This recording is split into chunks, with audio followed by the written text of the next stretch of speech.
Our mailbag is bursting at the seams. Summer trade ideas. Happy Gilmore 2 thoughts.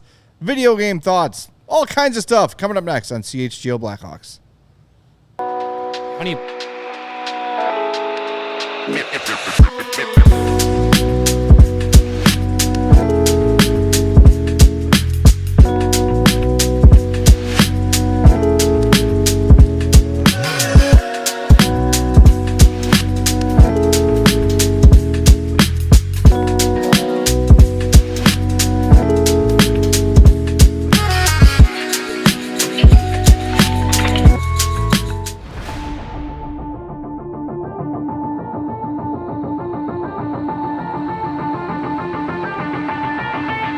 Happy Monday. Welcome into the CHGO Blackhawks Podcast.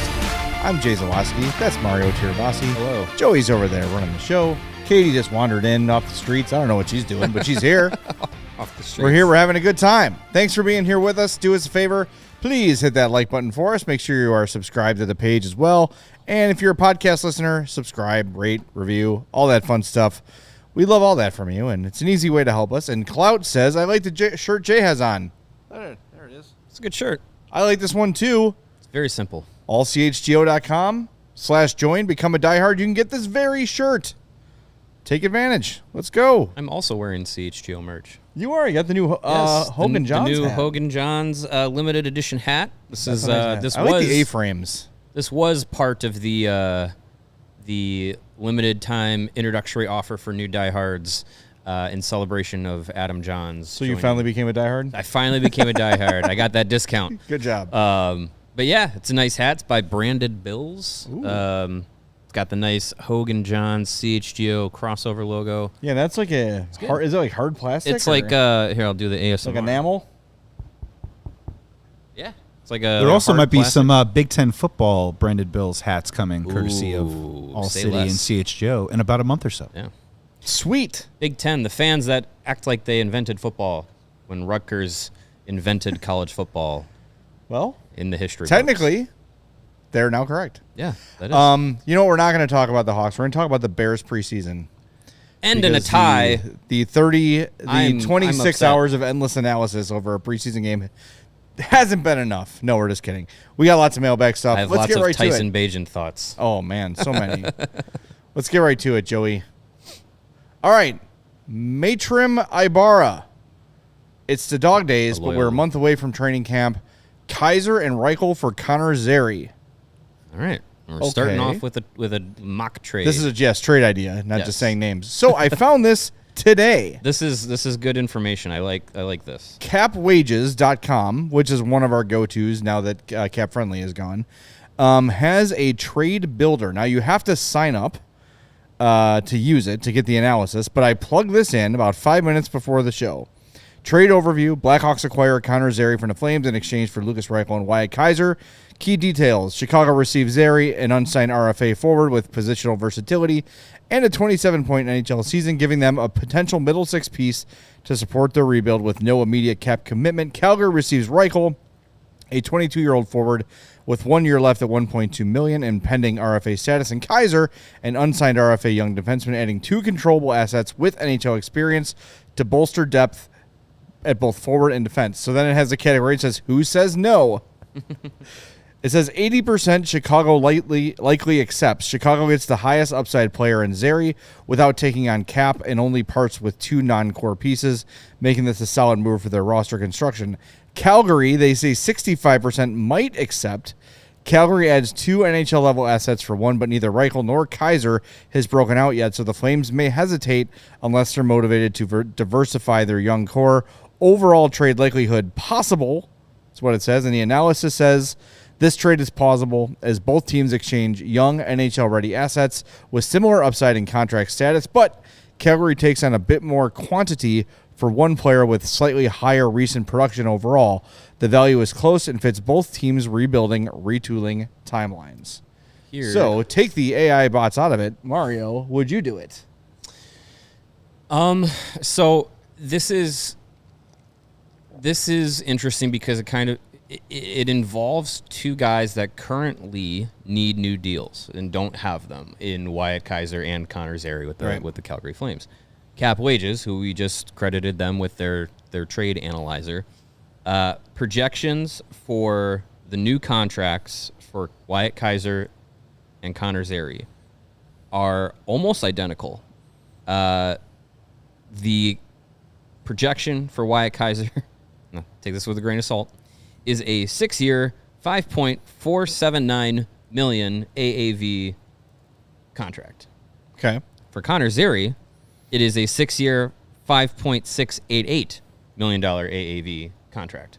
So as far as value on a projected RFA contract, Cap Wages sees them as being similar. Now, would you give either of those players a 6-year, 5-point change deal? Probably not. I don't think I would give that to Wyatt Kaiser at this stage in the game as a Blackhawks observer. But for this fact that kind of sees them as equals. Then you throw in Lukas Reichel, which I think in a lot of mock trades you can throw him in and say sweetener. It's a sweetener because it's an untapped potential maybe there, maybe a change of scenery thing, whatever it is. Connor Zary, I feel like, is one of those guys that is a nice addition, would be a nice addition to the forwards group for the Blackhawks. I don't think there's a lot that screams top 6 superstar kind of thing. Right. But there's definitely a lot of potential there. He's young. He can play center, can play wing. He's had decent seasons in his first 2 years playing in the NHL with Calgary.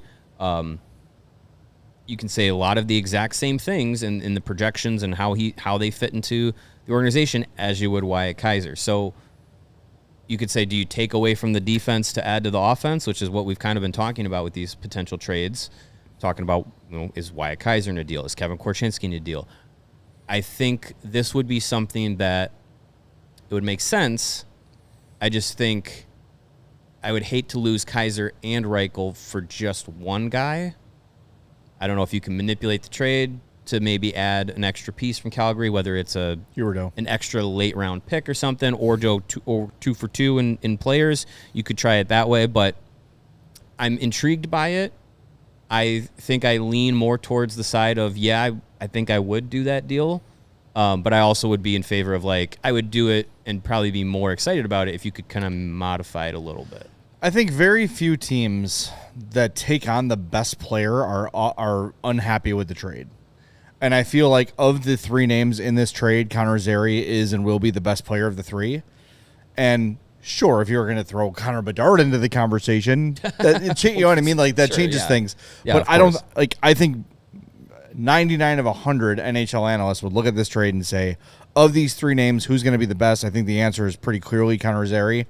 So with that in mind, I will give up a little more, be it Lukas Reichel, who, let's be honest, you're bringing in Zary, you've got Nazar, you've got Boisvert, Vanacker, Spellacy.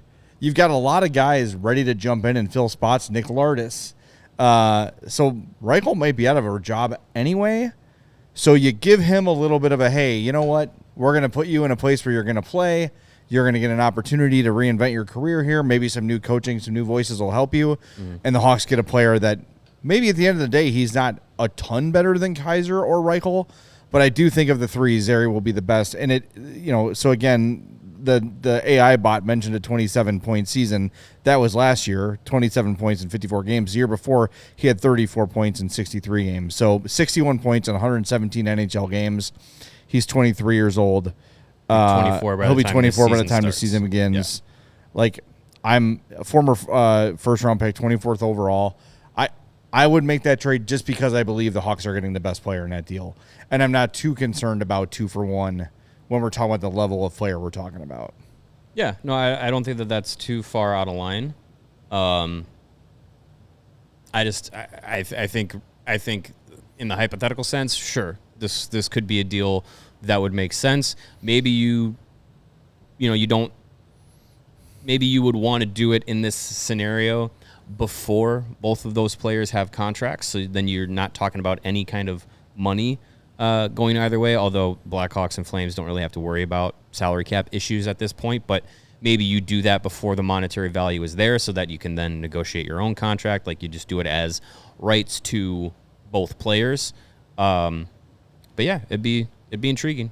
I wouldn't hate it. I remember going through that draft cycle with Connor Zary being in it. Blackhawks had a late round pick, and I was just like, yeah, that would be someone that I would have had on the radar for them at that time. I haven't followed his career too much since he's been with the Flames, but 2 decent seasons for a younger guy, lineup versatility. I think it would be something that would be intriguing. All right, let's get one more in here before the break. By the way, some conversation about Kaiser in the chat that's interesting. Some people sold, some people not. Yeah, I mean, he hasn't had a full NHL season yet. But as we've mentioned a few times before, when he's gone down to when he's been in Rockford, been to Chicago, been back to Rockford, been back up in the NHL, every time he's come back, there's a facet of his game that is better. So he's taken those opportunities to work on things, try and develop a little bit more as he matures his game. While doing that in Rockford, he's done that, and that just gives you more optimism that now he can kind of take those points, take those steps further, and fight for an opportunity to be a full-time NHLer this year. My only thing with him is I don't know what it is that he's exceptional at.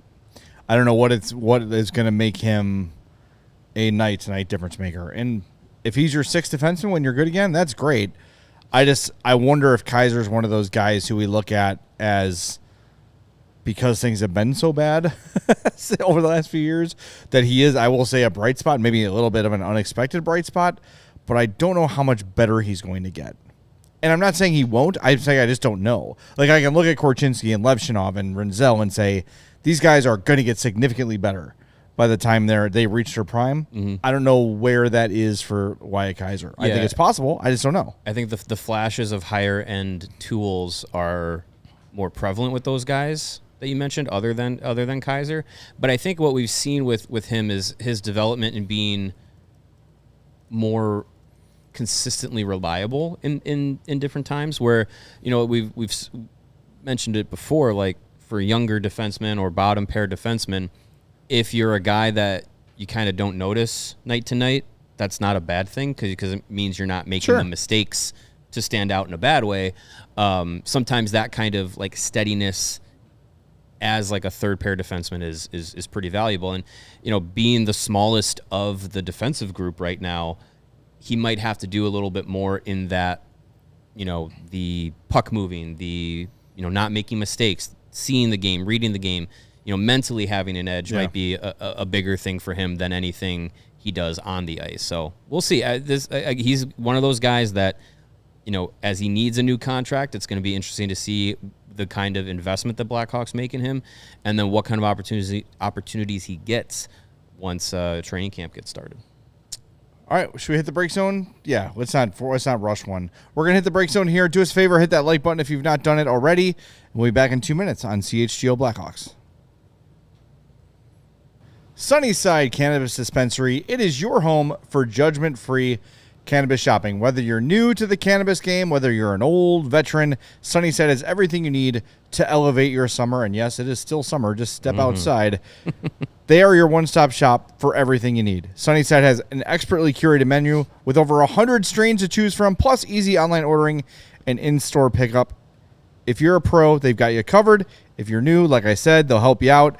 My favorite brands are the Good News and the Mindy's. Try those. You'll love them, I promise. Visit sunnyside.shop for Bright Buys every day, including 50% off your first 3 online purchases. Enter the promo code HICHGO at checkout to qualify. Exclusions apply. Sunnyside Cannabis Dispensary. Bright Buys every day, only for 21 plus or Illinois medical card holders. And if you're an existing customer, use promo code CHGO50 for 50% off one Cresco Labs brand item. And it is still August. Correct. It is still summer. It is still hot. You need to make sure your air conditioning is running. You need to make sure the plumbing in your house is going good. When it's cold, you need to make sure that your heat is going well. And you all need electricity to do that. Yep. And our friends at Four Seasons can help you with all 4 of those things: heating, air conditioning, plumbing, and electric.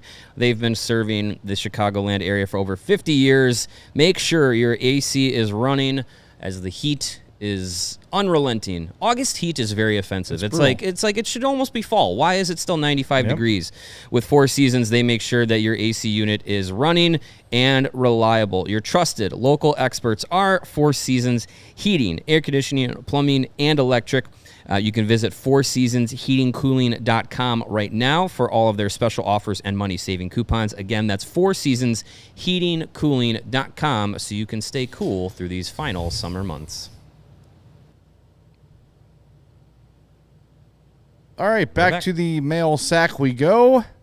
What do we got queued up here, Joey? Let's see it. This one is from Miserable for McKenna. Oh, yes. They say, if the Hawks finish dead last in the league, but the majority of the young core develops, will you be satisfied or not? Yes. It's hard. It's a hard line to toe because I'm sick of being at the bottom of the standings. Sure.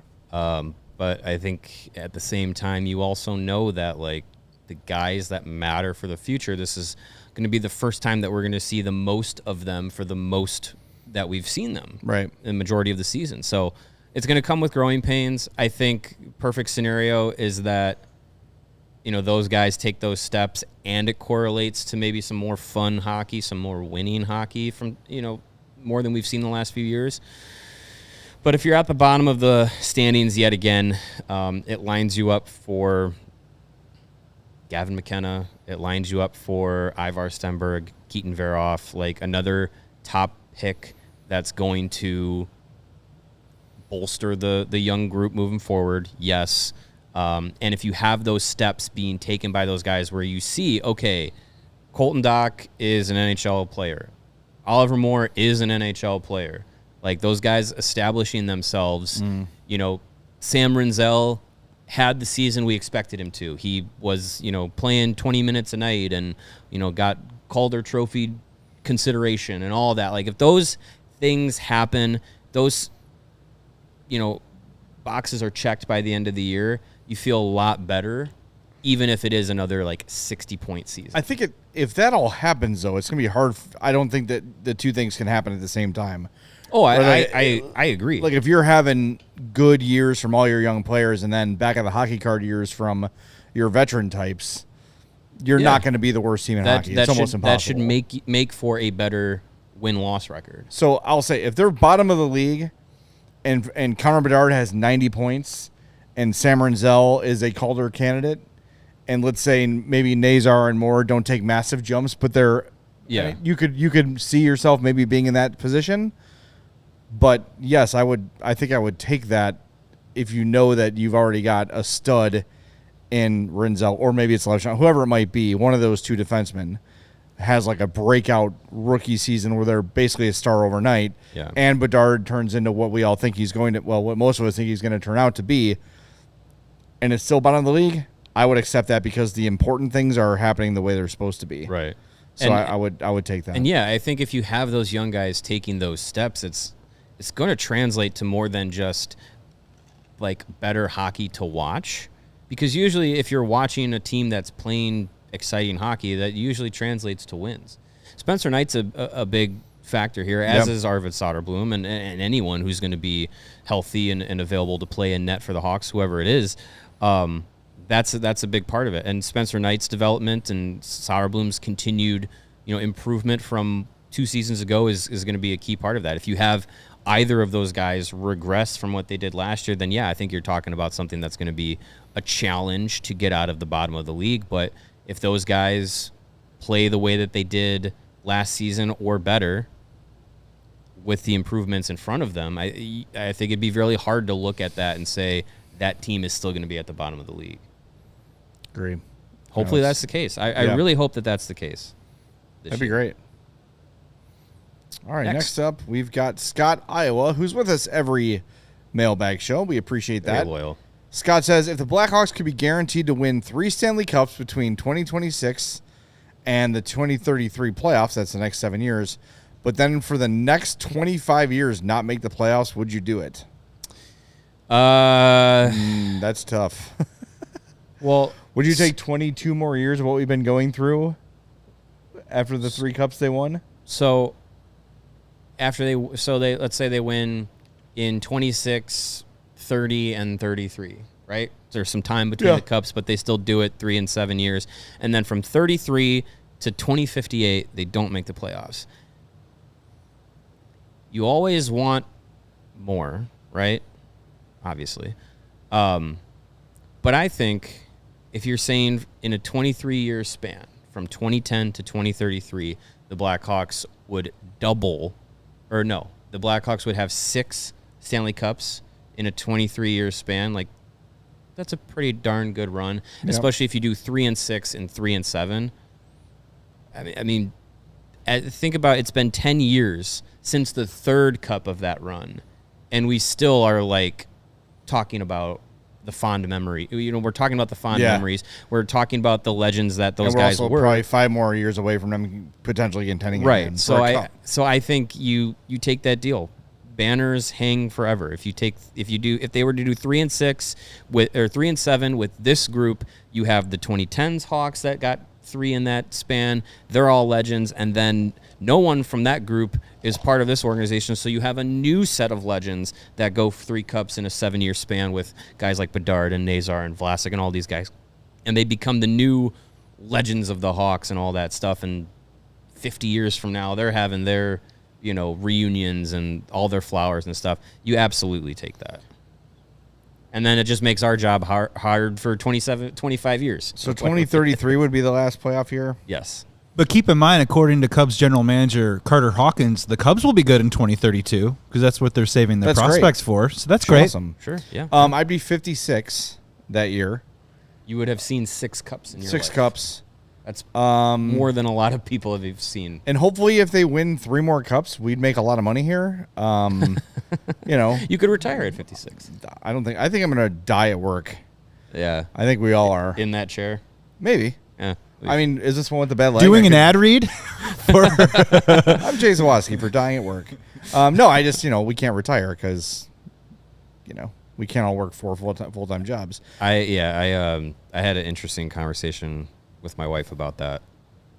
Not to bring it to to bring it completely to the show. Where is this coming from? Yeah. Also, where are we going to go when we need like late life care? It's a different world than just working like a normal, like when a 9 to 40-hour week gave you like a livable. Yeah, someone would like my I'm grandpa, not complaining about my salary, by the way. Like my grandpa worked generally. 40 years at the same company, manufacturing company for a long time, 40 years, and retired. He got a watch, and it was like literally like, okay, you're retired, you're done the working. manual Enjoy your labor life. job and all that stuff. Yeah, but for us here, it's just like we don't do a job that requires Not us here. We're speaking generally. Yeah, for sure. But it's just like it's not a job that wears on your body most of the time. And it's, I'm not complaining about my job. Is there an 0%. end time to I just it? look at the ability to save a lot of money, and like your parents have savings accounts and they went on vacations, and like I'm like, oh, well, yeah, working society sounds has cool. completely changed. Yeah, Yes. it has. Like it's $7,000 a month for the lowest level of memory care, or like, Right. Yeah. Mm-hmm.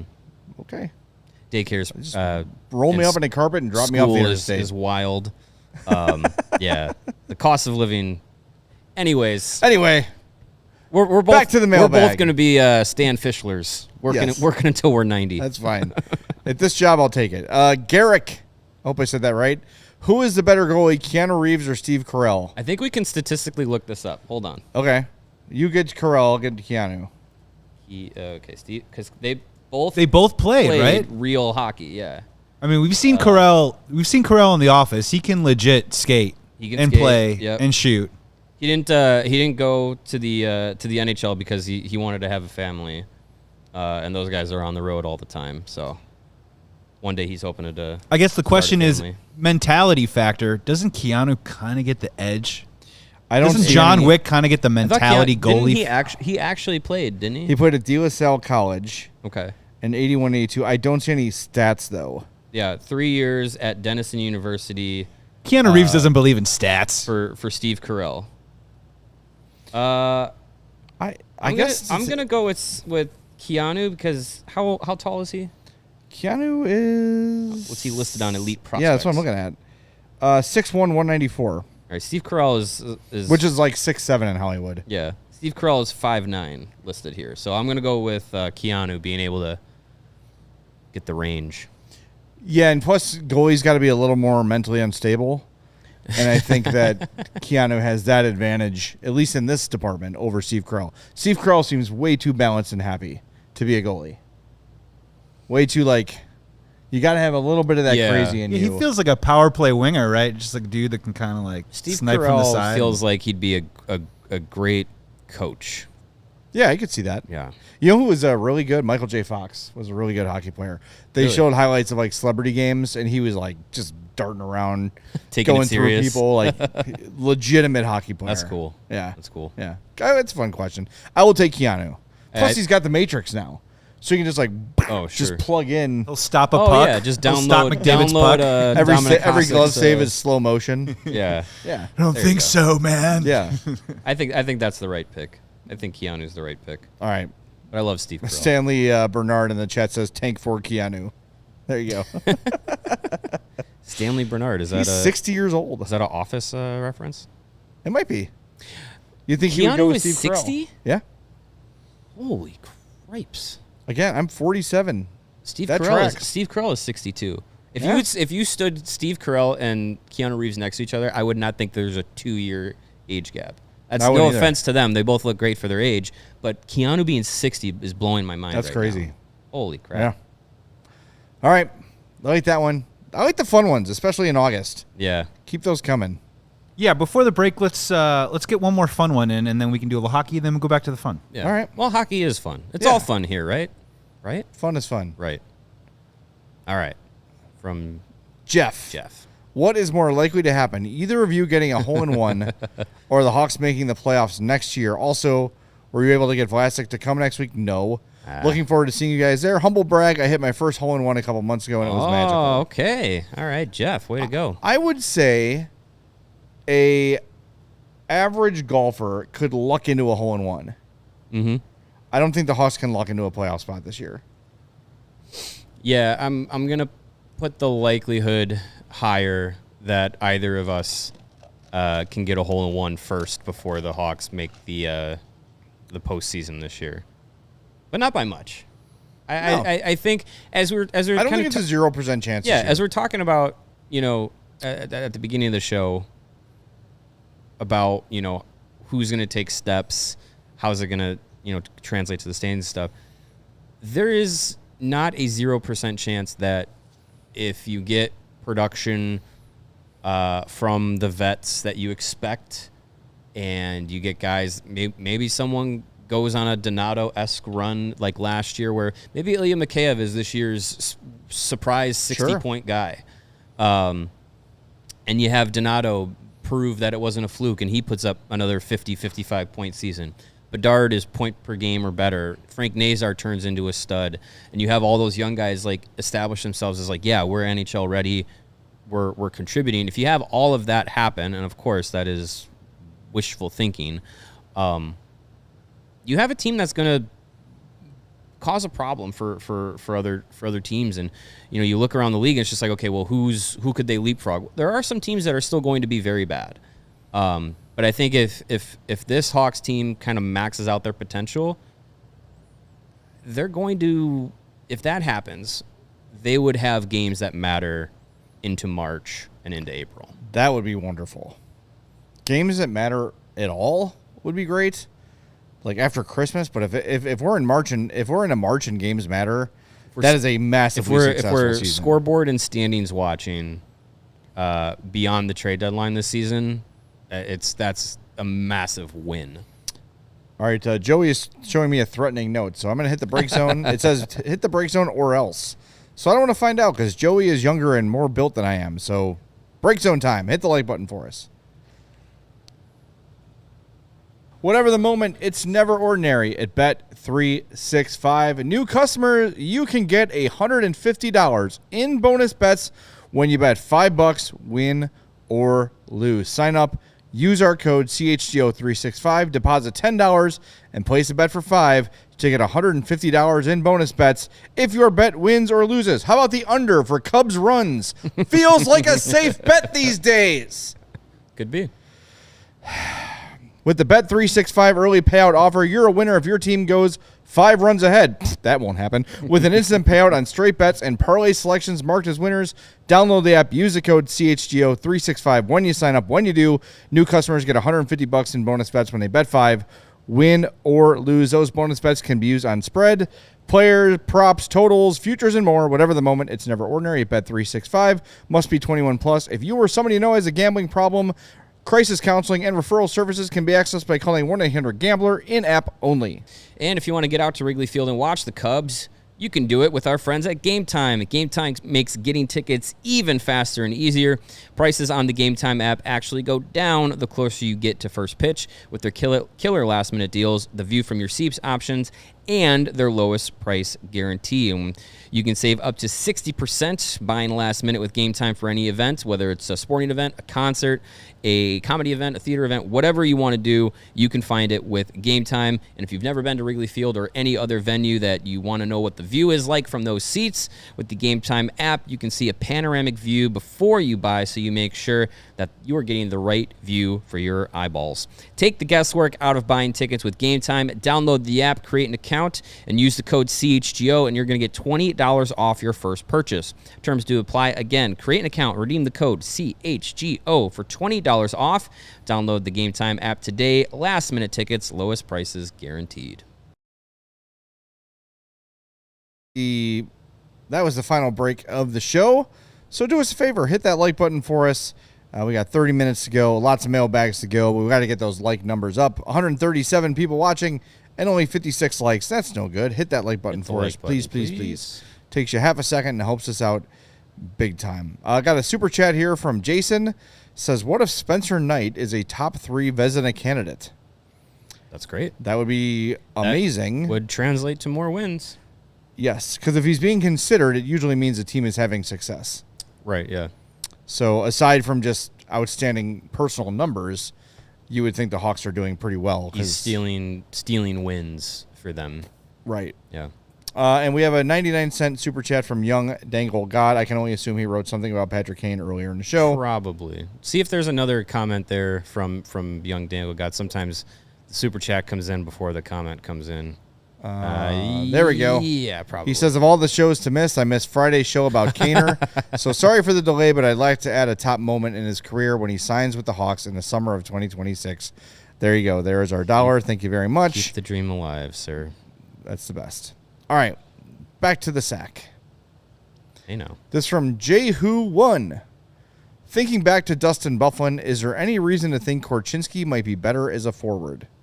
We do this pretty regularly with the defenseman who needs to find a long-term spot, is really offensively gifted, and they say, play him at forward. They did this with Eric Gustafsson. I guess we're going to do this with Kevin Korchinski. It just almost never happens.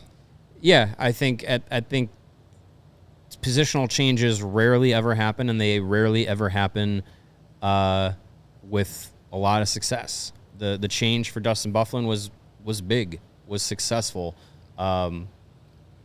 The change for Brent Burns worked out. Mm-hmm. But I think those are very rare cases, and you're talking about two guys that were high-end players at their peaks that could do that. I think if you were changing things up now on Kevin Korchinski and now being told, hey, go play forward, go think the game differently, go learn the game differently now when you're trying to break into the NHL would just be a bad decision. It also feels premature. I think we're so quick to jump to a conclusion on Kevin Korchinski already. And all we have are 100 games of, all right, there hasn't been anything catastrophic with him, where it's like, holy crap, this kid can't play. We haven't seen that from him at all. He just turned 21 this summer. Right. It's not a veteran who can't crack it as a defenseman, so try something new. You know, it's a guy that's still got a very long NHL career ahead of him, by all accounts, and is offensively gifted, and just it takes time for defensemen to get to that level. Only the very elite special players can step onto the NHL ice and get it right away. Recently, guys that would say did that were Quinn Hughes and Cale Makar. And both of those guys had a little bit more time in development before getting to the NHL than Kevin Korchinski did. Right. So, you know, you need to find or you need to give a little bit extra runway. I think this season is going to be, you're getting close to the, you know, end of that runway of like, this is your development time, but he still has a lot of it. Yes. Yeah, I think that is I'm not ripping the question, but like, it's just, there's no reason to think that's in the cards for him. No, I don't think he's going to be fine. That. I think he's going to be good. I think maybe sometimes people think that we feel that way because we talk about him as a trade possibility, but that's more of they've got a surplus of talent on D and a shortage up front. So if you're going to trade to get something good, like Mason McTavish, for instance, who's in trade rumors, or at least there's trade interest. I don't know if they're going to actually trade him. It'll take somebody like that to get him. So if you need a big piece to move to get an asset, it would have to be someone of Korchinski's level, which is a compliment to Korchinski, not a let's get this guy out of here thought. Yeah, on Korchinski. Right. I just saw we have a $10 super chat from Marky. Says just shipping in to help Jay pay bills after the 2023 Cup win. Thank you very much. I will put it in my. I'll put the $10 in a CD and just collect interest until then. Yeah, that'll be great.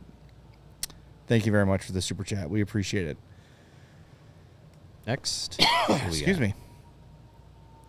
Heisenberg the 14th. From the Pope. Says, do you think Keaton Verhoff could have the same impact on the Blackhawks defense that Gavin McKenna would have on the offense? Obviously, McKenna's overall impact would be greater and could end the rebuild, but adding Verhoff could give our defense the potential to be the league's best by a landslide in just a few years. You only play 6 at a time. Defenseman. Yeah. I think if the Blackhawks are in the position to have Keaton Verhoff, which means you're very likely landing at number 2 or number 3 again in the draft, that's not a bad thing. That's gonna obviously bolster your defense. You still want McKenna. You still want to have the guy up front that's going to be that difference maker. And I think you still have a lot of good talent. You have a lot of good talent that has been brought into the forwards group. McKenna is a guy that is on that same level as Connor Bedard was when he was drafted and getting into the league. So you add another guy like that to that forwards group that has really been, you know, kind of insulated with Nazar and Moore, and you added Frondell and Nestrasil and West in the first rounds. You know, you got Boisvert, Ryan Green is emerging. Like, that's when you're talking about a forwards group that you can roll multiple lines, have proper guys fitted where they should be in the lineup. If you add McKenna to that at the top, that's a huge game changer. And I still think, you know, you're looking at this defensive core, and we keep talking about, you know, how it's matched up. You might have 4 or 5 young players that are there in the NHL and ready to go. And I think if you have that for your defensive group, you're just in a really good spot before even thinking about adding another guy. Yeah, and I would say if they get number 2 and Verhoff's the pick, then you should be excited about that. But yes, if they somehow get the number 1 overall pick and don't pick Gavin McKenna, that feels like a huge mistake. You might look pretty dumb. Yeah, and that's, you know, for all the people that are like, Bedard's bust. He's not what he's supposed. If they had taken anyone but Connor Bedard, number 1, they all, top to bottom, should have been fired on the spot. Right, yeah. There's no doubt about it. Well, Frank Saravalli started the Gavin McKenna is going to slide narrative last week. So sweet. Good. Great. If they land at number 2, they still could get Gavin McKenna. Sounds wonderful. I'm here for it. All right. Let's keep going. We're going through these, Joey. We're flying around. I absolutely love this flying next around one. Let's to do like this Wani. one here. Warren Bedards says, I know you all slightly touched on this, but Would You Rather Wednesday, but your personal Blackhawks in-game fantasy, assuming you have all the necessary talent and skill to play in the NHL, what would be your fantasy moment? What number would you want to wear? My dream is being crushed in the new CBA to be an e-bug, a la Scott Foster, and wearing number 55. Cheers. Okay, So this is like, what would our fantasy moment as a Chicago Blackhawk be? Like if we were on the Blackhawks, what would be? Yeah, like if we could like cherry pick our career, how would we want it to be? Position, jersey number. All right, I would play left wing. I would wear.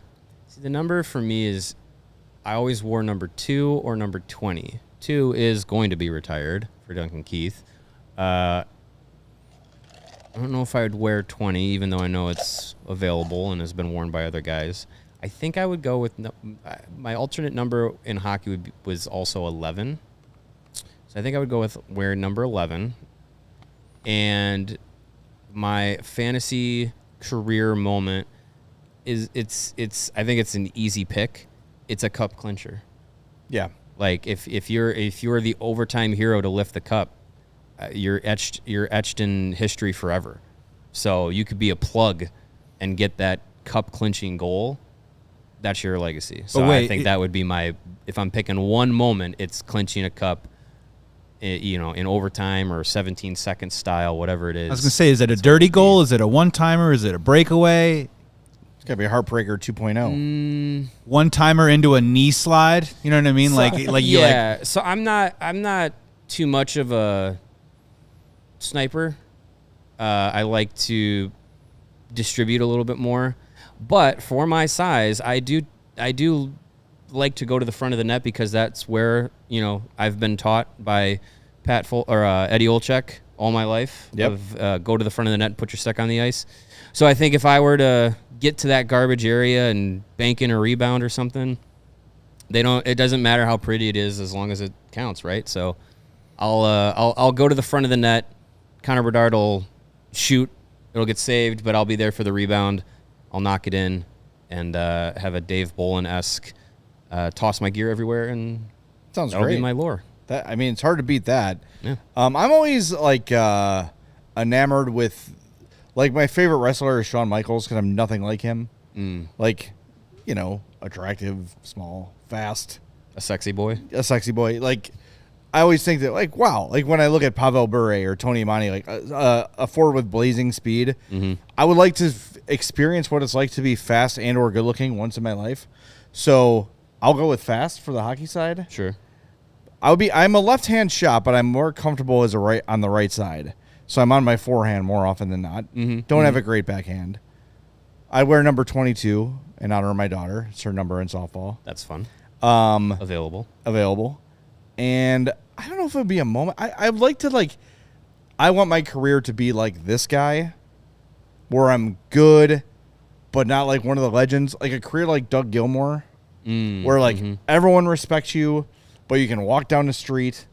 The people that know who you are really like you, but there's also anonymity to your life. Sure, yeah. Like that's kind of what I would choose, and of course, like some kind of essential, some sort of clinching moment.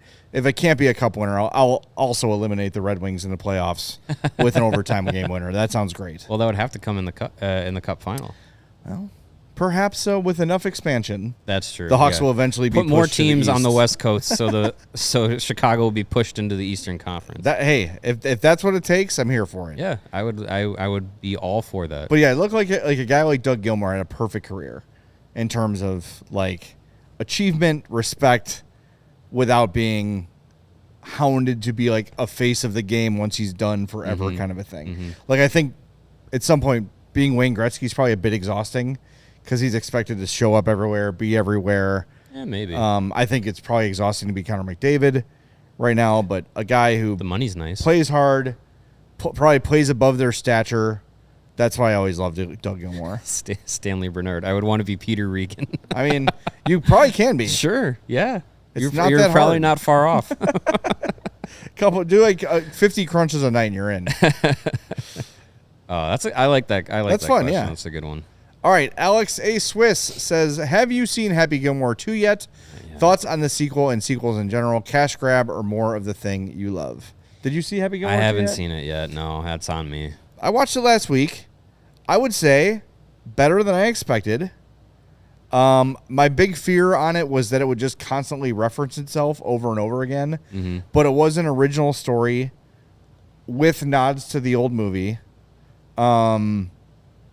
It was better than I expected. I'm glad it wasn't at theaters because it wasn't necessary. I don't know if I'll ever watch it again, whereas with Happy Gilmore, I probably watched it like 50 times. Yeah. But I can't see myself queuing up Netflix and putting Happy Gilmore 2 on many other times. But I enjoyed it. It was a good hour 45, and I was laughing. Mm-hmm.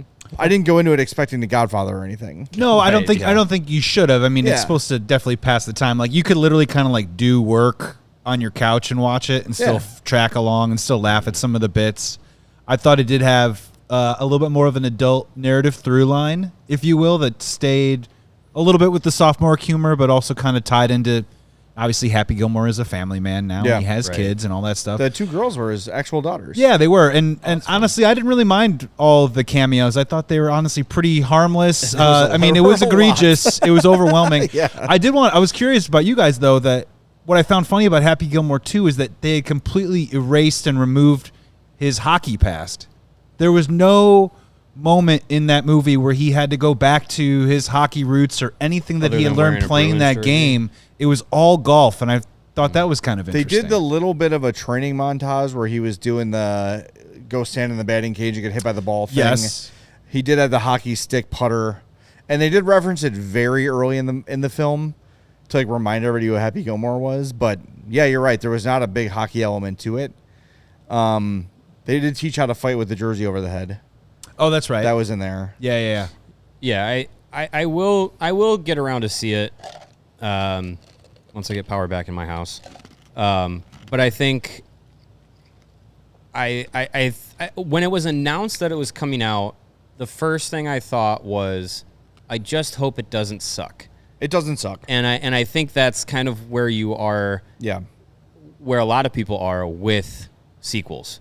Sequels to movies that you really love that were, one-offs back in the day, but now it's been, 15 or 20 years since its release or something, and then it comes out and says, we're doing a sequel, and it's just like, I really hope this isn't, as the question said, like a cash grab, a half-hearted, like we're just out of original ideas, so let's do Happy Gilmore 2 or whatever. Like, that is my hope when I see a lot of sequels come out of movies that aren't like made to be like sequeled trilogy, like the Marvel movies and stuff. Like those are made to like have just a bunch of them. Yeah. So I think that's where I'm at with like a lot of when movies when sequels and trilogies and all that stuff come out. It's just like, is it purposeful to the story, or is it, well, this did really well, so let's just do it again so we can get a paycheck? Yeah, Jay Strasser mentions Anchorman 2. That was a painful watch, and it was like it almost felt like a very weird film. The editing is really bad on that. It felt like the script was like 5 pages, and you're like, just improv the rest. Yeah, like fill in all the space. It had a few moments, but it was just like, Anchorman 2 was like too long. I think they literally ran camera and they just did, let's do 30 different alternate takes and we'll figure it out in the editing room. And I think they got in the editing room and they were like, oh no, this isn't coherent at all. Yeah, it was not. We got a real problem on our hands. Oh, let's do another close-up. I don't know. I think if you go into Happy Gilmore 2 with the expectation that it is a straight to Netflix sequel 30 years after the original, like, don't go in there too critically, and you'll find you'll enjoy it. It was not awful. I thought Anchorman 2 was terrible. I think there are some movies that get sequels that you're like, oh, that was really good, or sometimes they're better than the originals. Godfather 2, excellent. Godfather 2 is fantastic. Empire Strikes Back. The Star Wars trilogies and Terminator 2, Dark Knight. Yeah, you get a lot of them that are like well worth it, and they have to push the story forward. And I think when you get, especially in the world of comedies, when you get sequels and trilogies and stuff, it's just kind of like, well, you kind of struck gold the first time. So are you? So I don't know how you're expecting to do it again without trying to just remake the same thing you did. And that's the challenge, is to make it again without just doing the same thing again. Which is really hard because comedies are based on premises that are usually fantastical and like once in a lifetime. Right, so to go back to the mill and do them again is tough. And somebody mentioned too, like there was a whole scene where they referenced a bunch of old stuff. There was a fight in a cemetery, and like it's the gravestones of all the people that had passed, and it is how they kind of nod to everybody in the movie without it being there. Of course, there were some things that were referenced and re-joked. But it was not nearly as bad as I thought it would be. By the way, I saw Superman this weekend too and really liked it. Nice. Superman was good. Yeah, it's a good movie. Yeah. Yeah. I was in a theater where not going to change your life, but it was good. It was not super crowded, so there were like obvious places to laugh that no one was laughing, which made it kind of strange. And I left like, that was funny, right? And my wife's like, yeah, it was funny.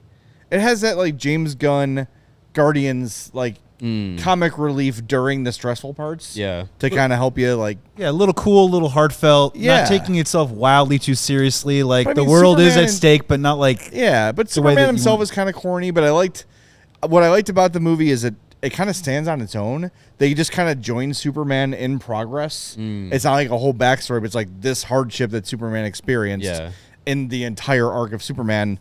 It's like just cut out this couple of days and told a cool story, which I enjoyed. I really liked it. Nice. And plus, Crypto was in there. The dog was amazing. All right, Vince says, if you had the first overall pick in all-time fantasy draft, picking a player in their prime and they would play an 80-game schedule, who would it be? The categories are goals, assists, points, power play goals, shorthanded goals, and shots. Also, same question if it's only a Blackhawks draft. For the record, it would be 88-89 Mario Lemieux and 87-88 Dennis Savard for me. So you're just saying pick two of the greatest seasons of all time and go from there. Sure. I mean, I don't know how you pass up Wayne Gretzky's 218-point season, right? Mario, you're overrating. It was only 215. 215, sorry. Got a little excited. This exercise really needs to be, if you can't take Gretzky, which season would you take? I think you take the season that no one will ever see ever again in their life in professional hockey in the NHL. Is a 215 point season. When that's this year he had 92 goals, right? No. No? No. The year he had 92 goals, he had 212 points. 92 goals. Pardon me. It's just crazy to even talk about. 92 goals, 120 assists. Jesus Christ. 57 power play points. That's impressive. Yeah. I think you take the Wayne Gretzky 215-point season as the all-time best season ever.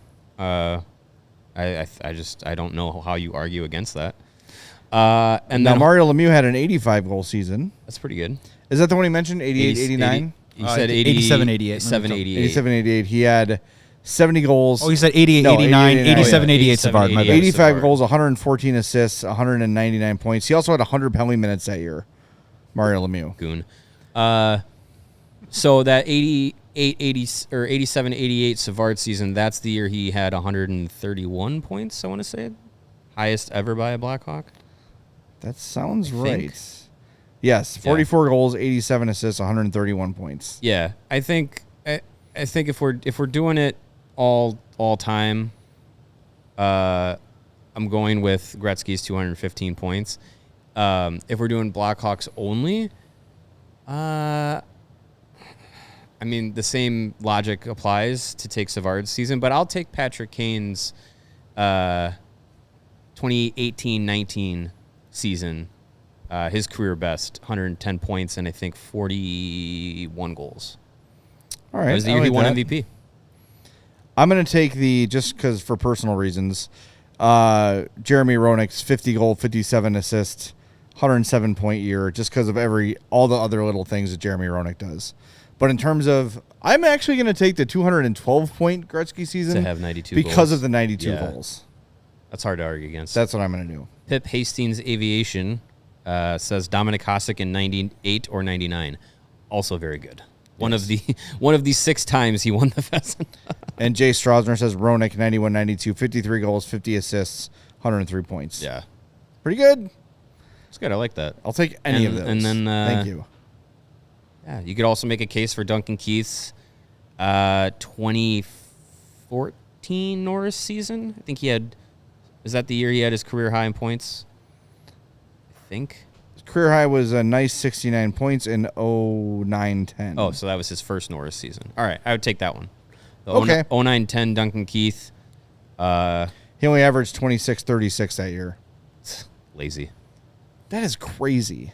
Averaging 26 and a half minutes a game. 26 and a half minutes. Yep. That's what he could do. All right, what else we got? We got about 5 minutes to go.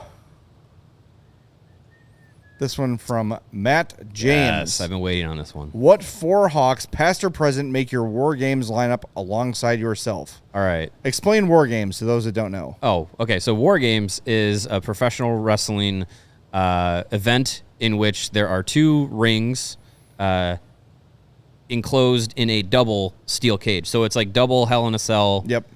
2 rings, and you have 2 teams, and it starts off with 1 person from each team, and then incrementally another person from each team gets added. So it's a 1-on-1, and then it's a 2-on-1, 2-on-2, 3-on-2, so on and so forth, until you get to 5-on-5. And then that's when War Games officially starts, and half of the rings are already filled with carnage. So let's do it this way. Team J versus Team Mario. Are we drafting? And let's draft. Let's draft our War Games lineup. Who gets first pick? Just do rock, paper, scissors? All right. All right. Rock, paper, scissors, shoot. Paper gets cut by scissors. So I get first pick.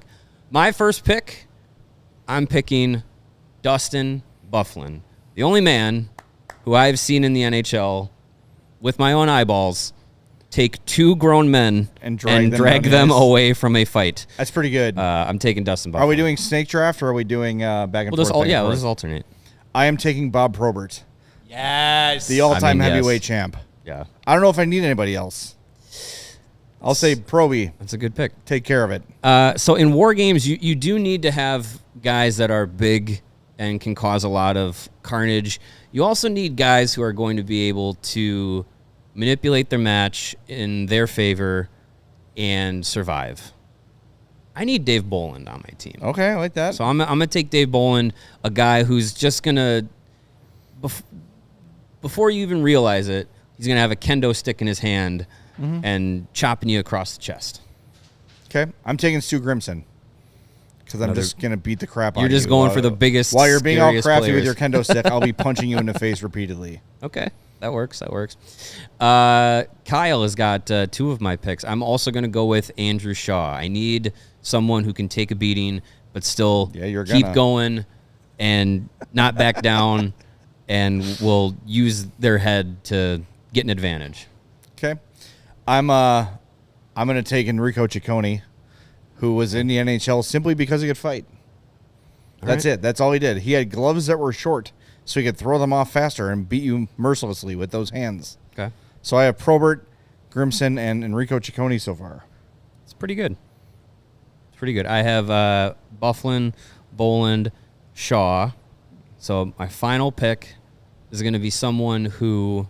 There's always someone in the War Games match that seems like, well, this isn't their match, right? They wouldn't stoop to this level of carnage wrestling. No, they're above that, aren't they? They're there for the 5-star matches, but then they get into War Games and they have a spot or two that you go, whoa, my God, they did that. I'm going with Marian Hossa. Marian Hossa seems like a guy who is above a War Games style match, but you throw him in there, and he is going to cause some havoc. Okay. And at 47 years old or however old he is now, still could play the game. I'm taking, if you want a guy who's going to take a beating and be the heart and soul of the team, give me Keith Magnuson. He'll fight anyone. He will not back down. He will take a beating, and he will be the heart and soul of my squad of Bob Probert, Stu Grimson, Enrico Ciccone, and Keith Magnuson. And your moves are very thoughtful and very logical. And this is a 30-second match because my team just beat yours into a bloody pulp. And Marian Hossa says, you know what? I'm above this. I'm just going to tap out. See you later. I'm going to go run my food factory. That's right. His food distribution plant. He's doing good things in He is. Yeah. I mean, there's so many goons, but man, Bob Probert. I think we just need to load this into for the youths. WWE 2K25. Just go look at some old Bob Probert fights. Just check out Bob Probert versus Ty Domi. Watch a couple of those. I would actually have to take Detroit Bob Probert because he was a different dude back then. Yeah. I mean, if I really want to win, I wouldn't let him wear the jersey. He'd have to wear like a generic Detroit jersey. It couldn't be an actual Red Wing. There's a T-shirt that says Detroit. Detroit. D2 right. All right, got to wrap the show up. We're getting threatened again by Joey. Jeez. Full time for a week and he's threatening violence. We're back tomorrow at 2 o'clock. We'll probably put a bow on some of these final questions. I think there's only a handful left. And more hockey wonderfulness coming at you later this week. Sure love a Wyatt Kaiser contract to talk about. Any day now, Kyle. Wyatt Kaiser needs a contract. Stop forcing him to play pickleball and just give him a contract, please. Exactly. All right, talk to you tomorrow at 2 right here on the CHGO Blackhawks Podcast.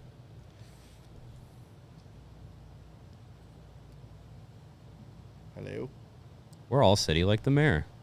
That's Big Dave. I've heard.